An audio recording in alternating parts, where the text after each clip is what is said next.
and welcome to Finance Conversation. This is the 15th episode of the Merging Life and Money Show, and I am super excited to be here with you. For those of you who do not know me, I am your host, Marie-Jo César. I help frustrated professional women acquire and apply the relevant financial skills and knowledge they need to take control of their money from the inside out, manage their finances, and understand that they can live their best life with the money they have. Thank you for joining in today. If you are watching the replay, make sure to type #replay in the chat and leave me some comments and questions. Welcome, welcome, and welcome. I come to you live every Thursday at 5 p.m. Pacific Standard Time to share valuable information about how to achieve financial wellness and live your life with means and meaning. Today's show is the second episode of a new series titled The Scoop on Women and Money. I will be talking about the pay gap. When I was looking at topics for this series, the pay gap was one of them, and I did not realize how controversial and political the topic was until I started to research it. I promise I will not engage in any controversy, and I will address this topic in a logical way. However, I would be remiss if I did not mention that this week, Tuesday, the Senate Republicans blocked legislation aimed at providing equal pay for working women in America. The bill would have helped strengthen protections for women and eliminate the gender pay gap. The bill addressed specifics of wage discrimination on the basis of gender. Also, it would have increased transparency in pay rates and salaries, enabling women to learn if they are earning less than men in similar jobs, and would have prohibited employers from retaliating against workers who compare salaries and bar them from inquiring about prospective employees' salaries history during the hiring process. Here you have it. So grab a pen and a notebook, as you might want to take some notes to discuss further with family members, friends, colleagues, because it is about sharing value that could benefit others. If you have any comments or questions, make sure to put them in the chat. And if you want to talk to me directly, I will share my contact information later in the show. As you know, the main objective of the Merging Life and Money Show is to empower as many women as possible with what I know about money and finance. Today, I will talk about the pay gap as it relates to gender and race. I will focus on 3 points. What is the gender wage gap and how it affects women of different demographics? Why are women earning less than men, and the impact of the gender wage gap? So what is the gender wage or pay gap? The gender pay gap, gender is a really hard word for me to say for some reason. The gender pay gap refers to the difference in wages and salaries between men and women. Experts have calculated this gap in a multitude of ways, but the varying calculation points to a consensus that women consistently earn less than men, and the gap is wider for most women of color. Currently, women make about 82.7% of what men make, and this translates to 83 cents to the dollar. So the typical woman is paid 83 cents for every dollar that the typical man is paid. In addition, there are also racial disparities. White women and Asian American women, on average, make more than Hispanic, Black, or Native American women. And this calculation is the ratio of median annual earnings for women working full-time year-round to those of their male counterpart. Pay and wages are not the only inequalities, okay? The type of jobs women do also fit that category. So according to researcher of Stanford University, only about 2% of executives at major corporations are women. And in the largest 1,000 companies in the US, when by revenue, there aren't any women executives at all. I mentioned that women make roughly 82.7% of what men make. In dollar terms, this means women brings home $3.27 less per hour than men. Therefore, the median hourly wage is 17.67 cents for women and 18.94 cents for men. I will also add that the gap has narrowed since the 1960s, due largely to women's progress in education and workforce participation, and to men's wage rising at a slower rate. So, having said that, a lot more must be done. So why are women earning less than men? Based on the topic, based on the research that I was researching the topic, I found that there were really three main issues causing the gender gap, and they are segregation by occupation, motherhood penalty, and direct gender and race discrimination and bias. So let's look at occupational segregation. Early in boys and girls' education experiences, there are gender expectations regarding what boys and girls are good to or could or should be focusing on. These different expectations, as well as external pressure to conform to stereotypes about gender roles, follow women and men into classes, into their extracurricular activities, their college major, and their career directions. In a recent study conducted by the U.S. Bureau of Labor Statistics, the U.S. civilian workforce included 160 million full and part-time employed workers. Of these, 53% were men and 47% were women. But women and men tend to work in a different kind of job, right? So women are mainly represented in education, office and administrative support, and healthcare occupation, while men are mainly represented in construction, maintenance and repair, and production and transportation occupations. So segregation by occupation is a major factor behind the pay gap. Even though a pay gap exists within nearly every occupational field, jobs traditionally associated with men tend to pay better than traditionally female-dominated jobs that require the same level of skills. So occupational gender segregation has decreased over the last 40 years, largely due to women moving into formerly male-dominated jobs. Occupational segregation also continues to affect some women more than others. Working in traditionally male fields likely improve wages for individual women, but it is unlikely to eliminate the pay gap.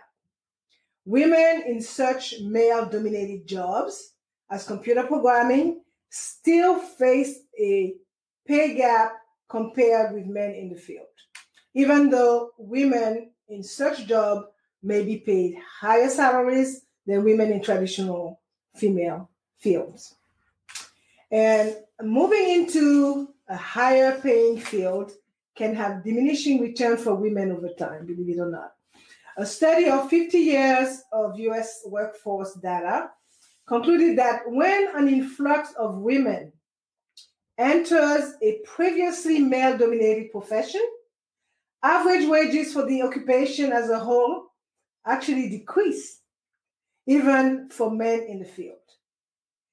Really, I don't think that women are drawn to low-paying fields because they desire low pay, okay? I believe that the work that women do is valued less than work done by men because that work is done by women.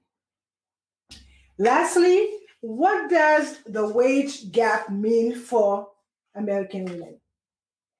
On average, women employed full-time in the United States lose a combined total of more than $956 billion with a B every year due to the wage gap.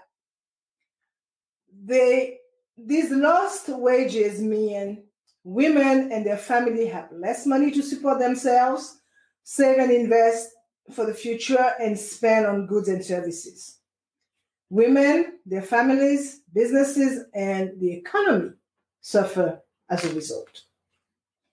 Now, the second one is the motherhood penalty.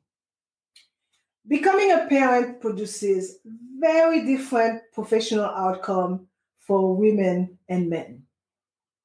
Mothers working full-time are paid only 71% of what fathers make. Taking time away from the workforce or cutting back hours, both more common scenarios for mothers than fathers, hurts her earnings. Until the pandemic, actually, many employers and industry prioritize long, continuous traditional work hours rather than flexible schedules, a preference that tended to put women with children at a disadvantage. So many working mothers also encounter a motherhood penalty, which extend beyond their actual time out of the workforce.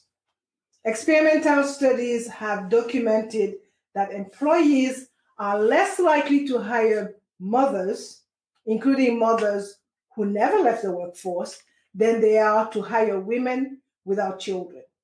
And when employers do make an offer to a mother, they offer her a lower salary than they offer to other women.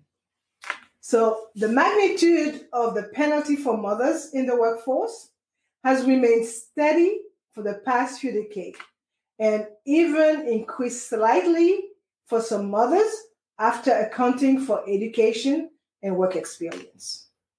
Fathers, in contrast, do not suffer a penalty compared with other working men. Many fathers actually receive a higher wage after having a child, known as the fatherhood bonus. The very different experiences of women and men who become parents are the result of gender norms and expectation, institutional system built around a worker who is not a primary caretaker, and a lack of systemic support for new parents in the United States. Nearly every other country in the world mandate access to paid leave for new mothers. And most developed countries provide similar leave for new fathers. In the United States, there is no national paid parental leave right or system. And only 15% of workers receive paid parental leave from their employers, according to 2017 US Bureau of Labor Statistics. As a result, most new parents must take shorter leaves than they would prefer or return to work as soon as possible after childbirth to avoid lost wages. Another factor making it difficult for women to participate fully in the American workforce is the expectation they will continue to be primary caretakers. This gets further compounded by limited availability and high price of childcare. especially care for young infants and toddlers. Okay, the average price of childcare in the United States is $8,800 per child per year. And the average for infant in childcare center setting is $11,100. So costs are much higher in cities and states with higher cost of living, okay, according to a study conducted by Childcare Aware of America in 2017. So paying for childcare for one or more children may be impractical or even impossible for parents with low income, right? Well, mainly women.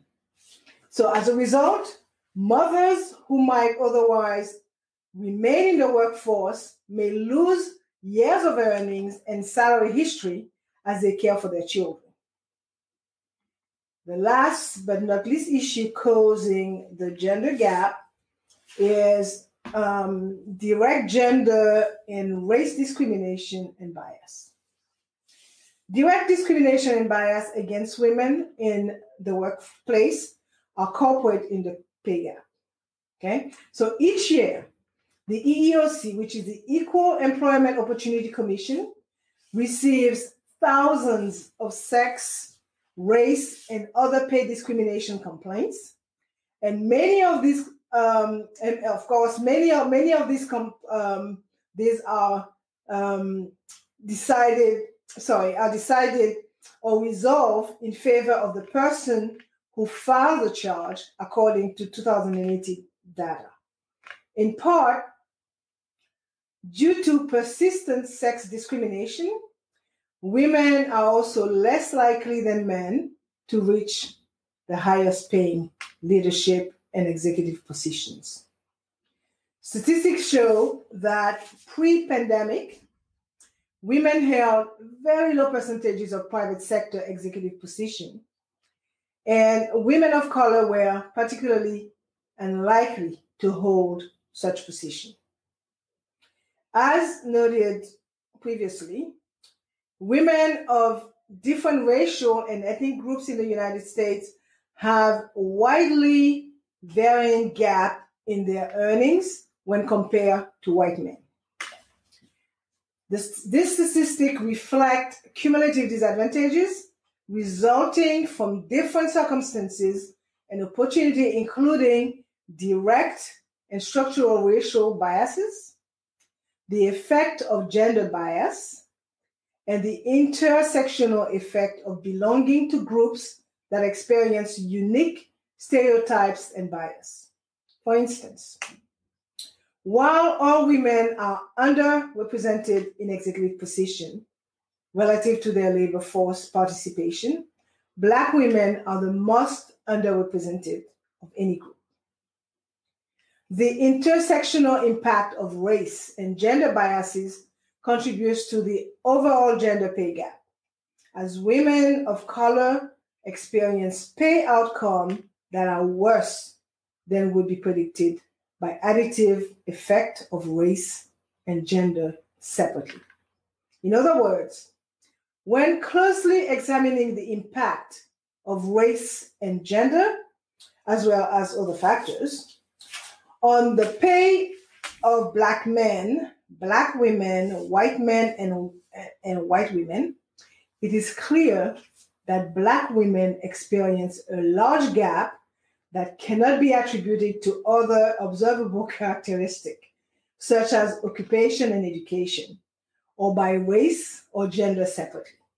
Moreover, Black women's education and other labor force characteristics are now such that they would be expected to be paid more than Black men if gender bias were not a factor. Yet, they are still paid less. So, women of different racial and ethnic background all have different experiences of discrimination, but biases based on race, gender, and the intersection of race and gender all contribute measurably to the overall gap. The good news is that while the challenges of 2020 have led some women to leave the workforce due to the pandemic, others rose to the top level of business, according to a new report from WB Collaborative, which is Women Business Collaborative. Women made gains in leadership roles in all sectors, but private industry truly stepped up in the last year. This was more than simple platitude and commitment statement, but included accelerating the pace of appointments of women to the highest levels, showing results and being more flexible with its workforce during the pandemic. So companies such as UPS, Clorox, Citigroup, CVS, and Dick's Sporting Goods, I believe, named women CEOs, pushing women into 7.8% of the top corporate leadership. Additionally, women of color joined boards at record levels, ensuring gains are widely shared. NASDAQ, the global technology company serving the capital markets and other industry, put forth its commitment requiring its 3,000 plus companies listed to improve boardroom diversity by appointing at least one woman and at least one minority or LGBTQ plus person. So, progress in the making, okay? So now let's look at the third point, which is the impact of gender wage gap. There are many reasons for the financial challenges women face in the workplace. One of the main reasons is that women tend to be evaluated on their past education and experience, while men tend to be evaluated on their potential. So men are often seen to have more of the innate qualities of leadership, competence, and as a result, women tend to obtain more education and experience than men in the same job in order to land the same position. Consequently, women make up the majority of college students and are left burdened by more debt in order to land the same position, which is not always a guarantee. So while the impact of the gender pay gap is difficult to quantify, it is generally true that the lower the income a woman has, the less of a nest egg she's likely to have in retirement. So in addition to having less money saved for retirement, women also carry nearly 2/3 of the nation's student loan debt. Also, employers' use of women's prior salary history to set their wages in new jobs means that wage discrimination carries forward from job to job, compounding over time. And because women typically are paid less than men during working years, women receive less income than men do from Social Security, pension, and other sources when they retire, right? And other benefits such as disability or life insurance are also smaller for women because these benefits usually are based on earnings, right? So other reasons that affect the pay gap are sexual orientation and gender identity. A study of the pay received by gay men, lesbians, and bisexual men and women found that all three groups have labor market outcomes that diverge from heterosexual workers. So gay men are paid less than straight men, okay? While lesbians are paid more than straight women. But both differences are attributed primarily to differences in family structure. Gay men do not receive the fatherhood bonus, right? So that many men receive. While lesbians are more likely than straight women to avoid the motherhood penalty due to a lower likelihood of having children. So When analyzing the gender pay gap, it's also important to include people who do not identify with the gender they had at birth. Like transgender people frequently experience harassment and discrimination in the workplace because of their gender identity, as well as discrimination and obstacle in other domains that further harm their economic security. In the final analysis, the gender pay gap is consistent across sexual orientation. Regardless of sexual orientation, women tend to have lower earning than men. Therefore, eliminating the gender pay gap would lower poverty rates for couples that include at least one woman. So, how do we fix the gender wage gap? Is it even fixable? Because the gender pay gap has no one singular cause, there isn't a quick fix when it comes to reducing the pay disparity between men and women. Instead, there are a variety of different strategies that could be implemented at company, state, and national levels in order to narrow the gap. In many cases, these strategies may also result in more equitable working conditions and fair, transparent pay structures for all workers, regardless of gender. I identified a few of them while doing my little bit of research for the topic today. Raising the minimum wage and fixing pay disparities would be one. Increasing pay transparency. Implementing stronger protection for workers' rights to unionize and bargain collectively. Implementing fair scheduling practices.